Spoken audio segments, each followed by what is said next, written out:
All right, good evening. Thank you for everyone in the audience making it sound like we have 100 people here. That's YouTube, that's what we have. Welcome to the second night of readings at the Low Residency MFA program at Mississippi University for Women, the W's, MFA, and Creative Writing.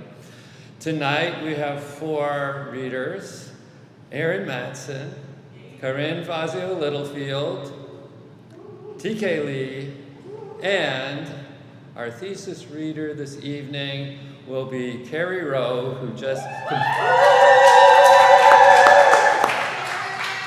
you drowned out. She successfully defended her thesis this afternoon. I could have been saying she failed, but no, she successfully defended, so looking forward to that. As I said last night, please introduce yourself and what you're reading, and Erin, if you will start us out.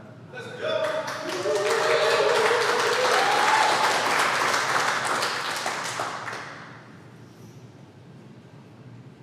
Hey guys, so I'm Erin Matson, and I'm going to read a piece that I actually published in September of 2014 in Rewire News Group. It is a personal essay. One piece of context, I published this shortly after Ray Rice was fired from the Baltimore Ravens regarding a domestic violence video that showed him dragging his partner from an elevator. So the piece is why I stayed in an abusive marriage for 2 years. It starts on the 6th day of our honeymoon. I am wearing the white satin negligee from our wedding night. We have just finished watching a movie. He turns to me, drunk as hell, and starts to scream. You whore, you fucking whore, I fucking hate you. You're ugly, you idiot, you fucking whore. He is throwing hairbrushes and toothbrushes and remote controls around our hotel room. What are you doing? I am incredulous. This is not the brilliant, romantic love of my life I had just pledged forever to a few days before. He keeps screaming and throwing things. Nothing like this has happened to me before. I start crying. Oh my God, my finger. There is a wedding ring on my finger. Oh my fucking God. I call my best friend. I don't want to tell her. I don't want anything but an erasure of space and time. It's really bad, I whisper. We share static, not knowing what to say. Time passes. I got married at 22, young in my circles, and from the start, it was an act of defiance. My friends didn't want me to do it. I should get settled in my career first, they said. The chair of my undergraduate women's studies department singled me out one day during our capstone class, saying I was capitulating to the patriarchy or some such. My family didn't say no, but it wasn't hard to figure out that they had expected me to marry later. But we were these kids in love. The romance carried me away. I loved him madly. I would continue to do so during 2 years of an abusive marriage. The way he could write, quote, if love were to meet me, he would fall to his knees and beg for a taste, unquote. The way he smiled, the way he seemed to understand me the way no one else could, in substantial part because I kept the insults and threats hidden. So I picked up the bloody glass pieces from the clock he shattered while telling me to fuck off. I stopped washing the dishes and wiped myself as calmly as I could after he hocked a loogie in my face and told me I deserved to be defiled. I lied about the hand-shaped bruise on my arm during my best friend's wedding, claiming a bullshit excuse. He threatened to kill me later that night. I believed him. Mainly, I endured a lot of verbal and emotional abuse. He told me I was stupid. One night, I got a promotion and I took him out to dinner. After I told him the big news, his first response was to point at my face and ask, "Sweetie, don't you think you should go see a dermatologist?" And he started to call me fat. Fat. Of all things, that was the proverbial crossing of the line. I had narrowly escaped anorexia before he knew me. I would have been already dead if I hadn't built up a zero tolerance policy for my own internal "you're fat" messages. To this day, every time I'm tempted to call myself fat, I respond internally saying, "Shut up, you're trying to kill me." Beneath his howls and my trembles, it clicked. He was really trying to kill me. So after more fighting and several refusals on his part to do so, we went to a therapist to discuss managing his anger. Largely, he denied what he was doing. But with the therapist, I was able to get him to hear the message that if the abuse didn't stop, I was going to leave. That afternoon, in the park, he told me that I was worth it and that he was willing to work to change. Replaying this incident makes my heart leap a little, more than a decade later. What you need to know is that I wanted to make this relationship work, more than I wanted anything else. I was willing to wear pink eyeshadow to make my puffy eyes look like something I had intended. I did not want to admit failure. I did not want to admit to being in an abusive relationship. I did not want to be divorced, a fate I considered in red letter terms. I wanted what I saw as the love of my life back.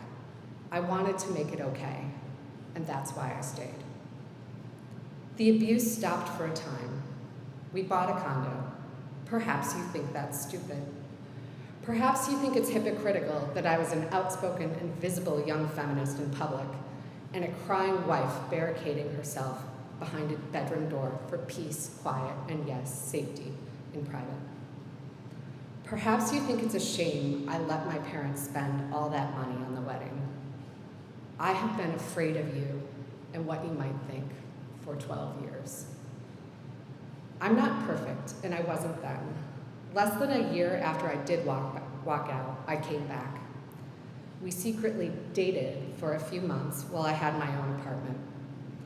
We watched Eternal Sunshine of the Spotless Mind in our old condo, and he held me while I cried, apologizing over and over into my forehead. The terrifying outbursts didn't come back, but I realized I had to leave again because I was afraid they might. I also came to be extremely fearful of pregnancy. I didn't believe I could forgive myself if I brought a child into an abusive family. It took 3 years after the first time I left to finalize our divorce and sell our jointly held property under the direction of a judge. My ex refused to cooperate. I sent him childish, often angry emails. I cried in his arms throughout many of these steps, often after splitting a bottle of wine in a cozy bistro. I was not a perfect victim. I loved this man. I thought he was drop-dead gorgeous in the hallway outside the family courtroom. I threw up in the closet when our condo sold. I have not written about this before, and I am nervous about doing so. When I tell people in the course of conversation that I was in an abusive marriage, a common question is whether it was physically abusive or just emotionally abusive. This is the worst question. It empowers abuse of all kinds. The reason why I'm speaking up now is simple. I believe that violent relationships flourish under those conditions when women are made to feel ashamed for having imperfect stories of abuse. We are made to feel that if we admit a problem, we are then branded with it, that it is a reflection upon us. We are made to feel that scrutiny of our action in these situations will lead to public scorn and private danger. What we need most from our friends and family is social support that will not further isolate us when we stay, and that can be ready quickly when we choose or are forced to leave. In the moment, that rarely feels possible. What Janae Rice has said in the last few days makes a lot of sense to me, and I quote, "To have to accept the fact that it's reality is a nightmare in itself," Rice posted to Instagram on Tuesday. Her husband, Ray Rice, has continued to swirl through the headlines, having been fired by the Baltimore Ravens and suspended by the NFL months after a video surfaced of him dragging her unconscious, beaten body from an elevator. Quote, "If your intentions were to hurt us, embarrass us, make us feel alone, take all happiness away, you've succeeded on so many levels. Just know we will continue to grow and show the world what real love is, unquote. I know this shame and sense of shared understanding all too well. It's why I stayed in an abusive marriage for 2 years and why I am speaking up 10 years later. And if you do the math, that would be reading it 14. How do you even add that? I can't even do the math right now. 24 years later. Thank you.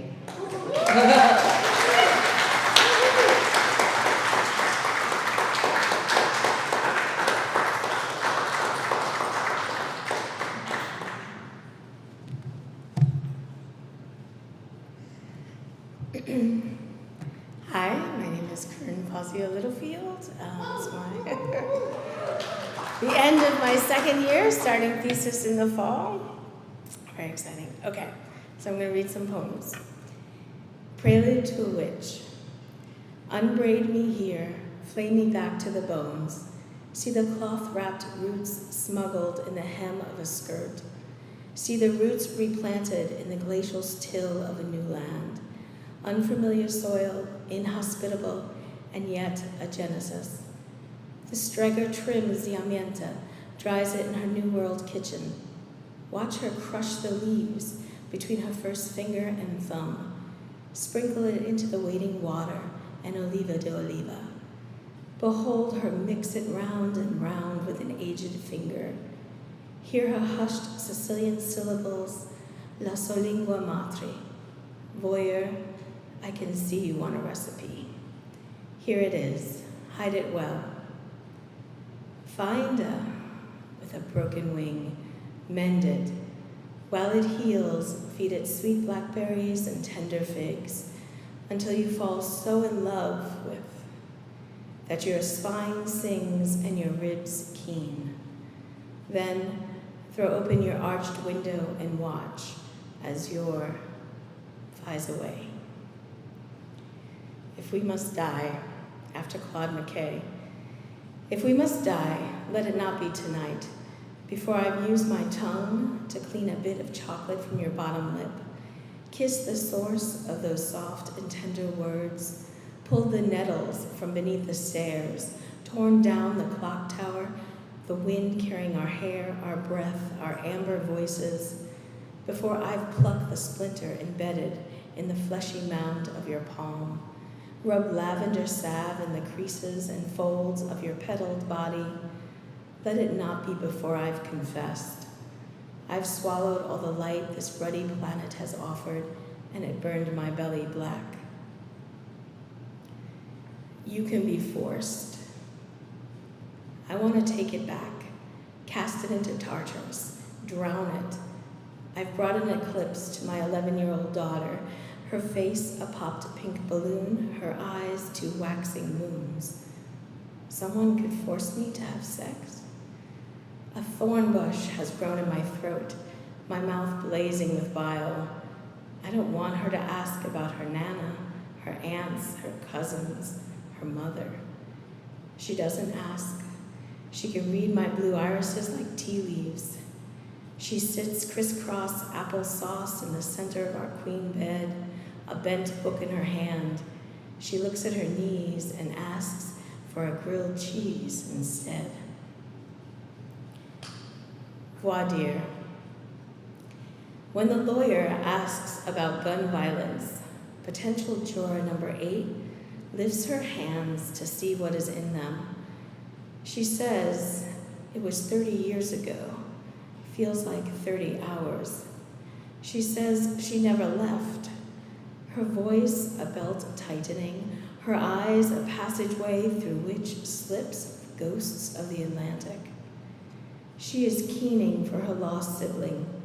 She stoops to cradle the empty air at her feet. The judge, the clerk, 2 bailiffs, the prosecutor, his assistant, the defendant, the defense attorney, and 53 strangers watch. The last word he said was my name. None of us can remember hers. Only a woman in red, cradling her brother, shot dead at her feet. Her sweater, a battlefield, her red earrings, wounds. Soloist, 3 a.m. I crack the window to hear the honey-voiced heroin addict, needle still in her arm, a plastic leech bobbing as she slowly sways beside the metal dumpster, her voice echoing against parked cars, the glass windows of 6-story buildings. I hope you don't mind, I hope you don't mind. It isn't cold enough to see her breath, but it's close. She stands on her navy coat a pedestal. I think of her mother. I want her to know I'm watching, that I'll run out there barefoot, braless, with my long wooden staff pounding the earth. I'll bellow like a demon, a hag possessed, out for blood if some guy tries to mess with her. I hope you don't mind, I hope you don't mind. Her voice stops for a minute. 2, 5. The window trembles, a nod to a passing L train. I look where the Narcan sits on the ebony shelf. I think of Kira, many states away, living on the streets, asking me to send her Elton John t-shirts. A fluttering falsetto reaches my ear, a moth in an evening gown. How wonderful life is while you're in the world. Thank you. Special thanks to Lamar Wilson.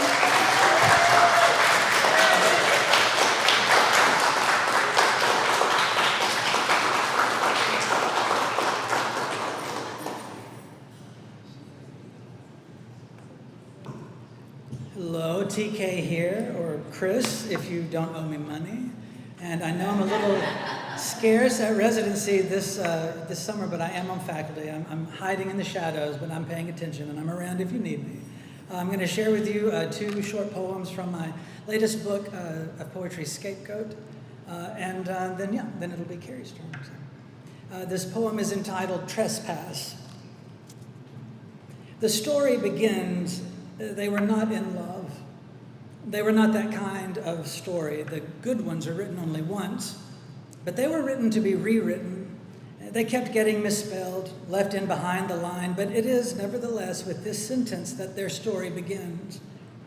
They were whole and lovely men, or perhaps a couple of clever stand-ins. They didn't mind. Isn't that the tragedy, people say? People say that's just the way it goes, but no, that's just the way it starts. The way it goes, that's comedy. I mean, here are 2 sufficient and nice men necktied to 1,000 mosquitoes. They couldn't see to count how many Canada geese, how many deer acred in the way back, where some evenings would appear incredibly too soon to greedily close out the remainder of a good day. They'd changed the subject, sitting near as they could to each other's quiet, each in his own private gloaming. And it was in that moment where the one in the glasses recalled the barbed wire tear to his shirt, where he'd been rambling on about Dunn's My Last Duchess and had told the one with the backpack that he hadn't been hurt. It was dulled, the barbed wire. And then how he'd said, no, Keats, hold on, wrote My Last Duchess. And how after that he'd said then, Browning, God, Browning, not Keats, not Donne. It was that moment when the story begins. These 2 clean and decent men had had enough. Perhaps they saw in each other too much of what could be better, kept hidden. That dumb show of one wasting time to be the lover, one wasting time to be in love. But it was dark and hard to see that cruelty is the oldest truth a story begins with. One man staring at another man's back, both politic to the finest point, both stumps, both stiff-necked as a root hewn into the front door shape of someone else's home, with dog at hill and bone. He stares, but this time he stares back. He knows that he knows. No story has 2 heroes. And the second one I will share with you is shorter, entitled Postmodern Realism. Here's what we know so far. That same punishing quiet came, well rehearsed, with the same cue of too dry, no flavor, undercooked, a start toward the same warmed over punchline, made worse beneath that fist, full of man, but not of manners. So, well, there goes the plate. But yes, the dishes do get put away. Checkmate. You've gotten very good about not leaving a mess. Your trick is to treat a handshake like a handcuff. You keep the curtains pulled. Next door, they could have seen us. I tell you my dream, where the curtains rip apart, having had enough of me trying to keep the peace, or the table between us. You don't listen. You settle in after the second plate, like clockwork, which always reminds me, first, Judas ate. Thank you.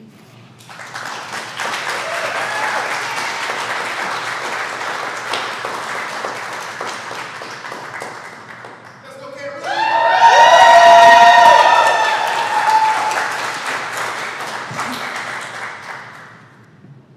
That was not as long of a wait as I was hoping for. I also have my water up here in case I get dry. So, and I'm gonna copy Christian's trick I noticed yesterday of making sure that I'm not going over time. Hopefully, no. All right. So my thesis is a novel titled "The Luminosity of Shadows." And before I get further, I just want to say that I'm really happy with it, but I would not be nearly as happy with it as if I had not had all of you guys cheering me on, giving me feedback on various pieces of writing the last 2 years, Chris giving me feedback and helping me get stronger specifically in this piece, and you guys have helped me grow so much more than I thought was possible over this last 2 years. So I'm going to echo what Lindsay said the other night. Like, the people here in this program, in this room, are absolutely amazing, and I love every single one of you guys. So,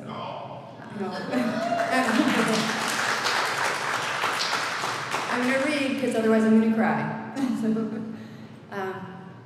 So I'm just going to read the beginning section of the novel for you.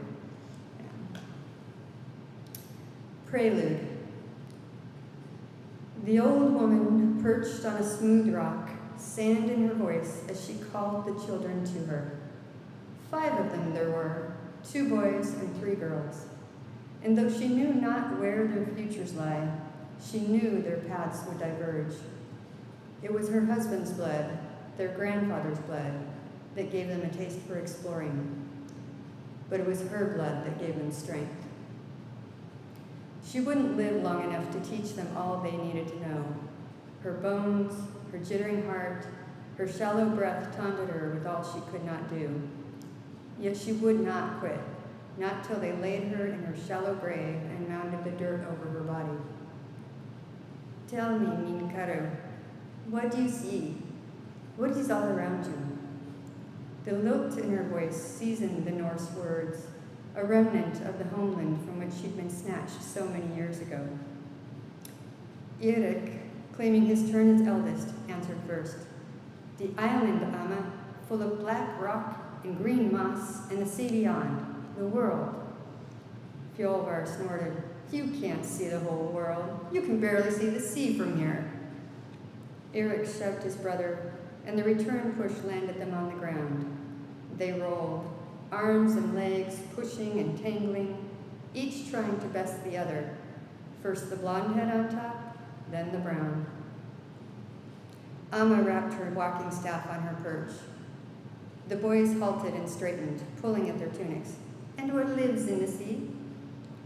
Halfguva, with tentacles so big they can crush a ship, and a beak that can snap a man in half, Erik recited. And Halfmuther, seen at sea they're a warning of bad weather. On land, we're leave them alone. Why is that? Because it's bad luck to offend them. And they're ferocious. Eric's face brightened with the idea of actually meeting one. I bet I could beat them, though. Fjolvar scoffed. Maybe a girl. Probably not. You'd be too distracted with her mermaid eyes. Oh, Erik, come swim with me. Would not. The scuffling started again. The staff knocked on the rock once more. Very well, Fjolvar. What do you see? The mountains, he replied promptly, where the trolls and giants live.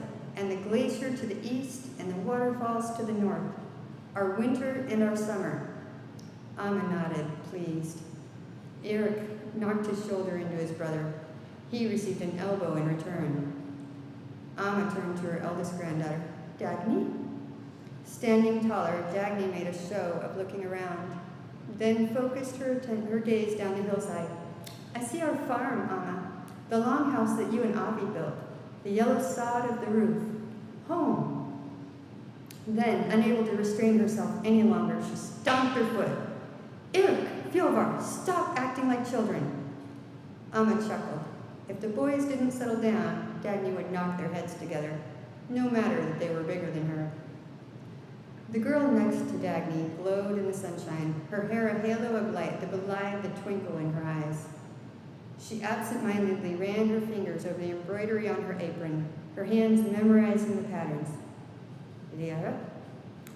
I see a couple of ugly trolls who can't keep their hands to themselves, she answered with a mischievous grin.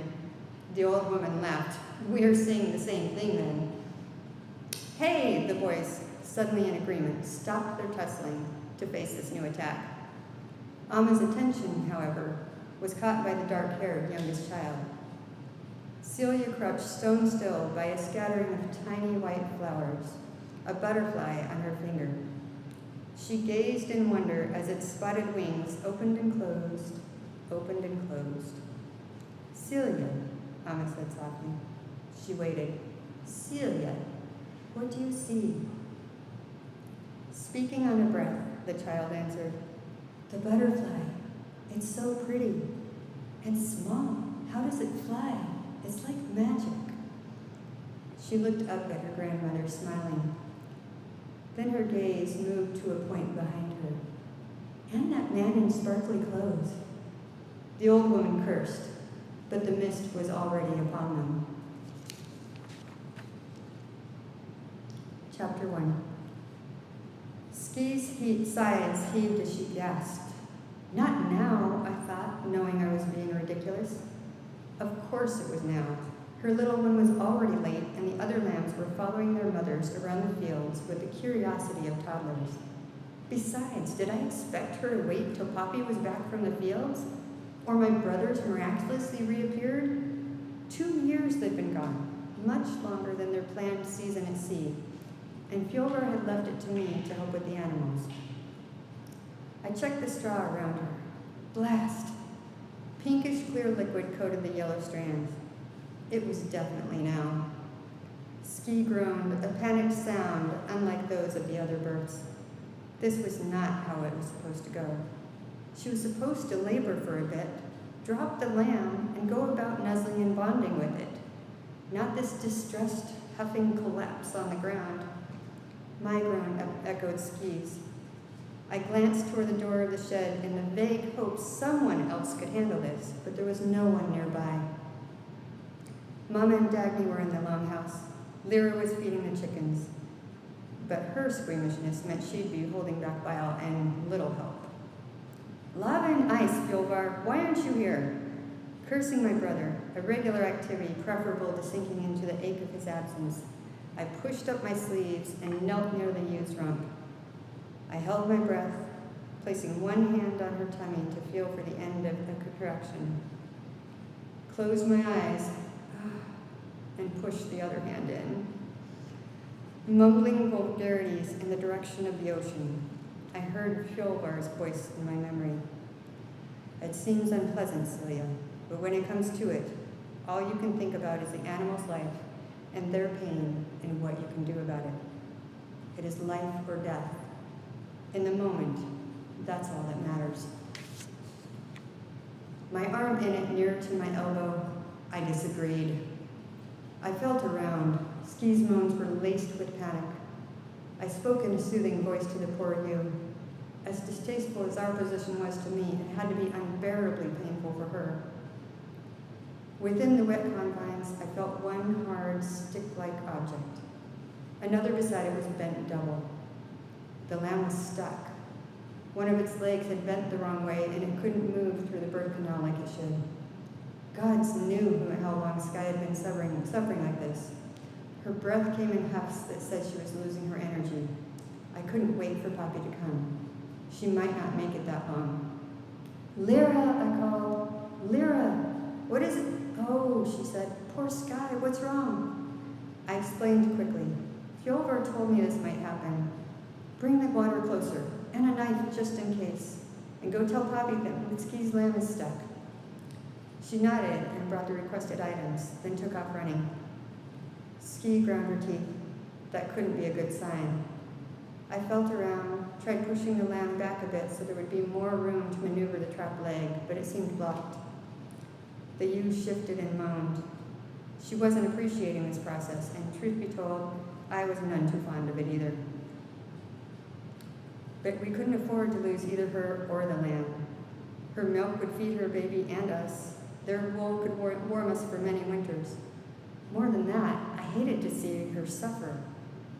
With one hand on her abdomen and one inside, I could feel her body trembling with exhaustion. 2 hands, Celia, gently. I brought my other hand alongside the first, thanking whatever gods that my hands were small, and searched for the cause. This part's risky, Fjolvar's voice again. It could be too much for the ewe, or she could suddenly jump up to get away. It would have been better to have Lyra's hold her down, but it was too late for that. Instead, I spoke quietly, hoping my voice would calm her. Shh, it's okay, Ski. You're okay. Gerd, the goddess, watches over you. Just be still. You can do this. I continued on in this vein as my fingers moved, feeling clumsy.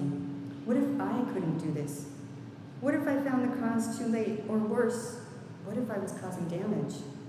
What was taking Lyra so long to fetch Poppy? Finally, I felt it. The lamb's leg was caught on another leg. Ski was carrying twins. Carefully, I unhooked the 2 lamb's legs, straightened the leg of the first. Then I pulled. Legs, head, body, head, and forelegs. The first lamb was born. I rubbed it, my arms covered in warm gunk, then moved it up to Ski's head so she could lick it clean and welcome it to the world. Oops, and a runaway page. It's okay, I'll get it. Thank you.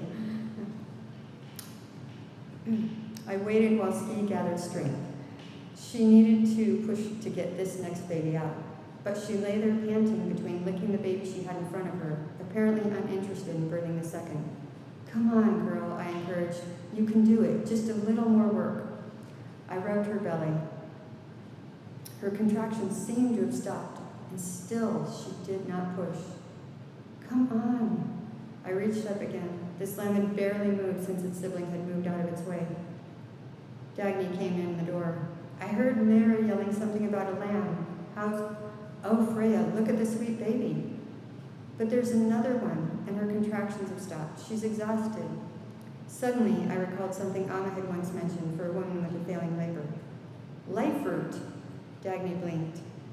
We have a bit of dried life fruit, don't we? Go quickly and get it. When you come back, crumble it in your hand and cup your hand around her nose and mouth. She looked at me like I was crazy, but she ran to do as I bid. Within minutes, she was back, kneeling by the ewe's head while I knelt at the other end. I could smell the bracing scent of the herb as Dagny crumbled it. I sent another prayer up and waited with my hand on the ewe's belly. There it was. Just a tremor, a small contraction, but one nonetheless. And another, stronger, a third.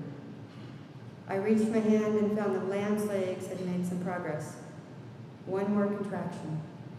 I pulled, and out came a tiny lamb, not much more than half its sibling size.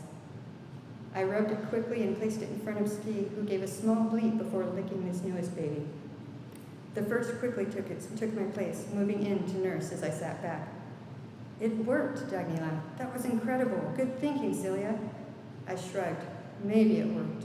Maybe it was just lucky timing. No, she shook her head. You were right. The life fruit was a good idea. What shall we name them? I looked at the white fuzz on the first one. That one should be Blika, I said, after the light clouds high in the sky. And the second, Hepney, because she and I are both lucky she's alive. My sister returned my grin. A sound in the yard brought us both out of the shed. Poppy and Lyra strode toward us, followed by our neighbor Lafer and a man I didn't recognize. He was probably about Dagny's age, maybe a little older, and tall, nearly as tall as my father. His sandy hair was cut short, which emphasized the sun's slant on his blue eyes. He stopped and stared. The realization that I was covered in blood and other unmentionable things slammed into me. Straw stuck to my clothing in copious amounts, and my face burned. How is she, Sawyer? And the lamb? And I'm actually going to, in the interest of time, just skip ahead to another spot here. So, and this is where chapter 2 is. In the tales, heroes or conquerors, they sail out on grand voyages, fighting off nature and foe to bring home glory and treasure. The skalds memorialize them in story and in song, while the women faithfully tend the home fires, always ready to welcome them with our loving embrace. No one ever mentions the long months of waiting and the dark wondering of minds left in suspense. They don't sing about the ache of an unfinished ballad. They don't speak the truth. Heroes don't always come home, and sometimes the monsters don't live in far-off lands. My grandmother had died before she could finish teaching me about all of the creatures and plants of the island, but I held on to what lessons I could. I had only to look at the contours of the moss on the hillsides or the hulking, odd-shaped stones in the fields to see the marks of other beings. The form of a giant might be hidden in the rocks holding the borders of a waterfall, or the petrified body of a troll in the formations near the seashore. A mountain could suddenly move, a slumbering dragon disturbed, and fire and lava release from its jaws. The island breathed and rumbled, its secrets lurking beneath our feet. It was the soft leather shoes on my feet that concerned me now, as the soles were thin enough to feel the sharp basalt as I hurried down the slope. I hoped they wouldn't tear. I could only sew them back together so many times. Going slowly wasn't an option. It had been a quick hike, slotted in between the afternoon and evening chores, but the days had not reached their full length yet, and even I knew better than to be caught alone out in the dark. Where the ground leveled out, my oldest sister stood waiting, hands on her hips. Celia, Dagny's reproach landed like a swat. What took you so long? Poppy needed help with the horse, and I've already carried half the water. Sorry, I called. It was such a pretty view today, though, and I found some of last season's crowberries that are still good. I held up the little basket that went with me for gathering treasures. Well, Poppy will be glad to have some with this skier. Here, trade me. Taking the basket, she handed me 2 buckets of water. If she expected me to complain, she'd be disappointed. My little adventures always lifted my spirits. They weren't far, no more than a mile or 2, but a 15-minute climb rewarded me with an overlook that took in miles of green island and blue sea, its white caps a distant lacy flourish. On the hillside, the heaviness fell from my shoulders, if only for a few minutes. We returned home just as Lyra was calling us to dinner. A gray line rose from the smoke hole in the middle of the turf roof, and the musky scent of lamb stew mixed with the green tang of early spring. Dagny offered the basket to Poppy, and he took it with a light in his eyes. These will be a treat. He shot a smile at me. Your wondering stood you well, daughter. I smiled, then ducked my head. Sorry about the horse. He arched a brow at Dagny. The horse was fine. Dagny and I had it under control. Dagny flushed, but he laughed. Any creature would be a fool not to do Dagny's bidding, eh? Besides, now we have dessert. He went into the house, and we followed, setting our items inside the doorway. The fire lit the center of the room, and a lamp was burning, but the edges stood in shadow. Before my eyes had fully adjusted, Lyra thrust a loaf of bread into my hands. Cut this, will you? Poppy leaned over to Mama for a kiss, then sat at the plank table. I took down a knife and stood across from him, making slices through the thick brown bread. The smell rose between us as the pieces toppled under the wooden surface. Mama set Poppy's steaming ascot in front of him. We had a visitor today. I looked at Lyra, searching for a clue to Mama's grim tone. Lyra avoided my eyes. It was one of Oscar's men, Mama paused. Helga's getting married at midsummer. All movement stopped. Helga? I managed. I realized I was smashing the bread and loosened my fingers. Mama nodded, a cloth gripped in her hand. To Thorvald Bjarnson, from the west. Poppy's fingertips, wrapped around his cup, turned white. Then he heaved a sigh and his shoulders slumped. It's a good match. Oscar would be hard-pressed to find better. Better? Helga was promised to my brother Erik, agreed before he and Fjolvar sailed away. They were supposed to get married as soon as he returned, as soon as he'd made his fortune. No one was stronger than Erik, and smarter than Fjolvar. Who could be better than one of my brothers? They don't think Erik and Fjolvar are coming back. Breathing in short bursts, I stared at Poppy's bowed head. Say it, Poppy. Helga's already promised. She belongs to Erik. Where's your certainty? Say it. Thank you.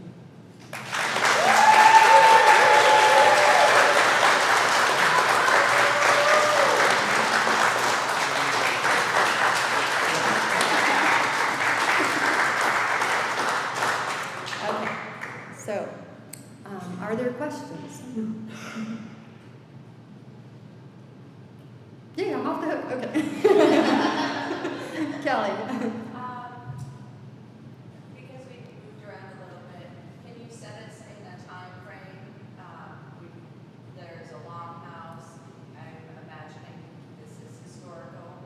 Yeah, so the book, and maybe I should have prefaced with this, the book is a historical fantasy set in Viking Age Iceland, just about 50 years after Norse first landed on it.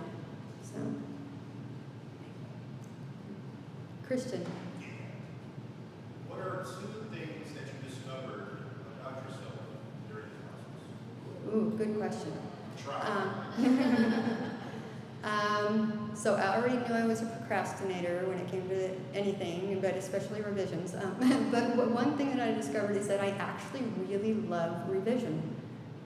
Once I got past my procrastination period, which is, required in any area of my life, I guess. It just got to be a lot of fun. And there was a time or two I cried, just so everybody knows. And plenty of times I cussed, but it was a lot of fun to just see the story that I had written and then see it really become better than what I had initially thought. So that was really cool. So that would be the first thing.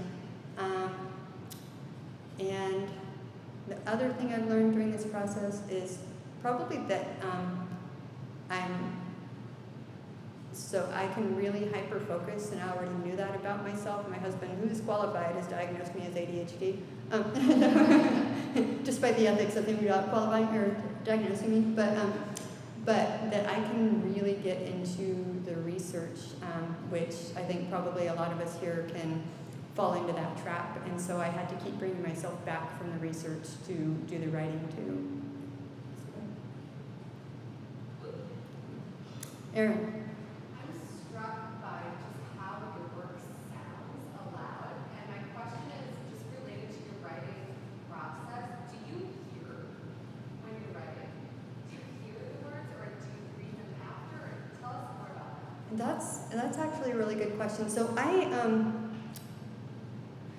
when I write, I guess it is more of a hearing kind of thing when I'm writing. So I know a lot of writers have like this movie playing in their head, and I was talking about this with my husband like last month or something.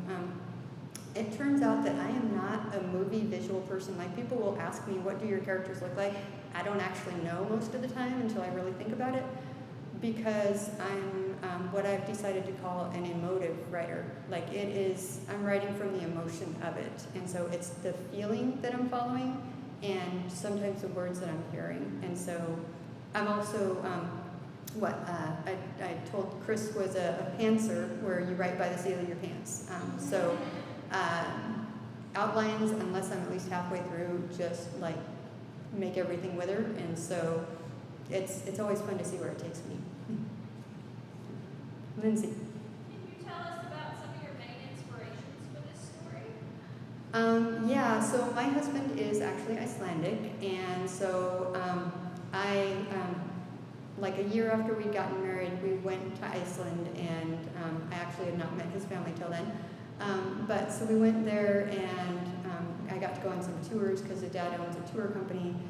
And just like the landscape that I describe here is the landscape that is actually there. Like I have pictures of waterfalls that look like it's a dinosaur or a troll or something holding it up, and there's these moss formations that look like faces, and then the land looks beautiful and green and rolly until you realize that everything under that is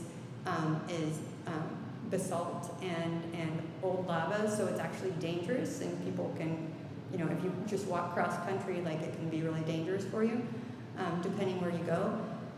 And so there's such a rich, really cool history, and part of what we have, a lot of what we know about Norse and Viking history actually comes from the Icelandic sagas that had been written down in the 1300s, I want to say. Now I'm going to get the year wrong. Megan? Kind of the same question almost as Lindsay. Do you think where you're located geographically has any kind of influence on what you write? Not just this piece, but like what you write? Oh yeah, for sure. I think, if I had grown up in, the middle of Chicago, I probably wouldn't be writing about all of these nature things and all of these different things that are, that just to me are so much a part of life. Like where I live, it's just a given that, you don't schedule a lot, nobody schedules a lot of stuff during July because everybody's going to be fishing, and then come August, we're going to be berry picking, and then, maybe moose hunting if you do that. So there's a lot of that, and then for this story in particular, it was helpful to be at the same latitude because things like the sun doesn't go down for very long in the summertime, and so just knowing some of those details from living that and knowing that it's going to be dark most of the winter plays into this story as well. So, but even though they're at the same latitude for this one, the landscape and a culture is quite different. So, yeah. Yes, Alexis. Now that you have a novel, what's next?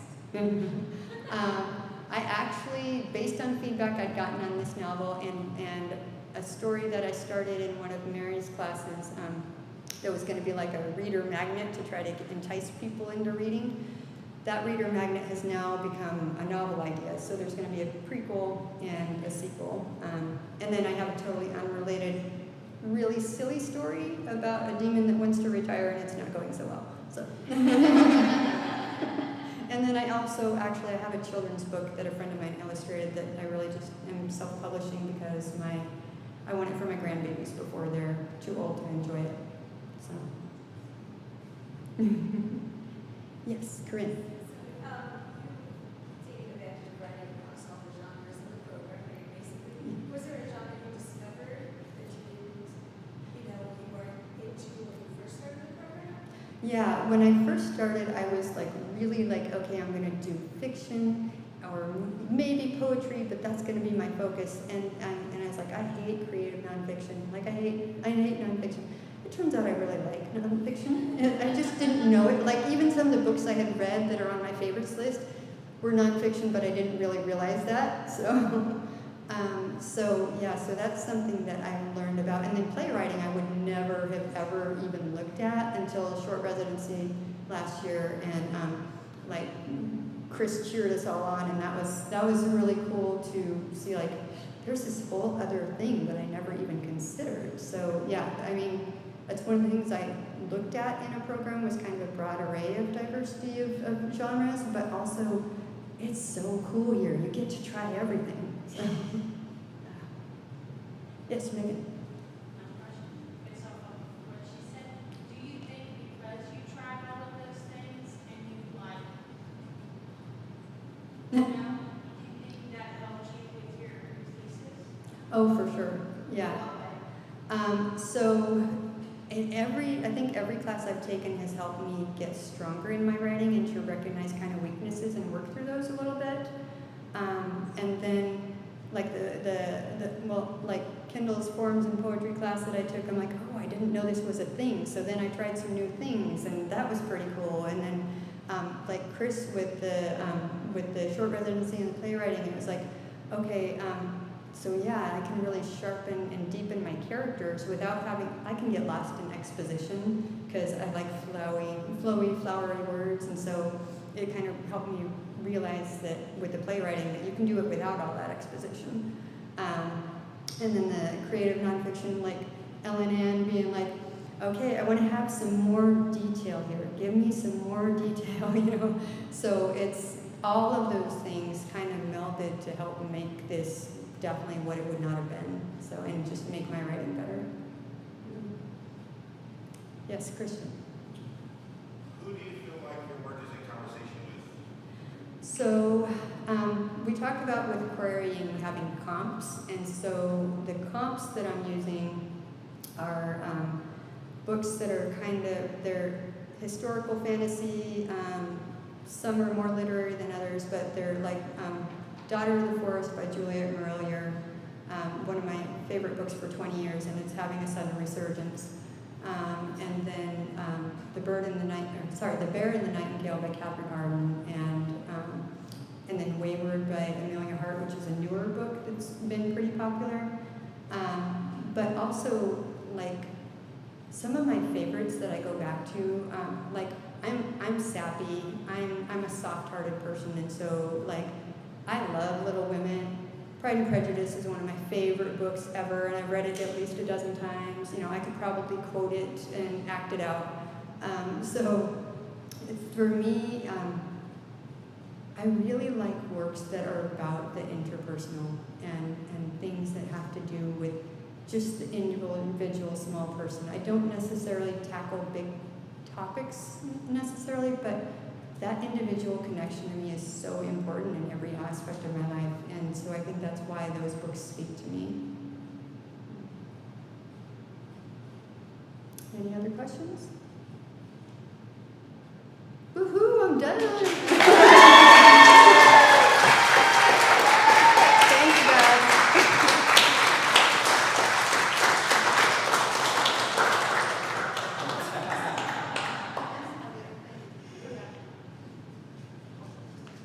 Thank you all, and we will see everyone back here tomorrow night. Those who are in the residency, I hope you got my message through Canvas. The elevator is still on the fritz. Hopefully, I don't know if it needs part or whatever, but they were here today working on it. They didn't get it done, so we will meet in Painter Hall, start in 113, and then we'll split up the other two groups. Ellen Ann will put your group in 113 so Bev can stay there. And move you guys to probably 107 and 108, which is just down the hall. And I think let's just plan on having our afternoon seminar and everything in Painter tomorrow, and then when we find out that we have lift, we will go back up to the third floor, or we might decide, no, let's just stay in our nice old historic building. So this is historic too. Thank you all, and I'm about to turn off our live feed.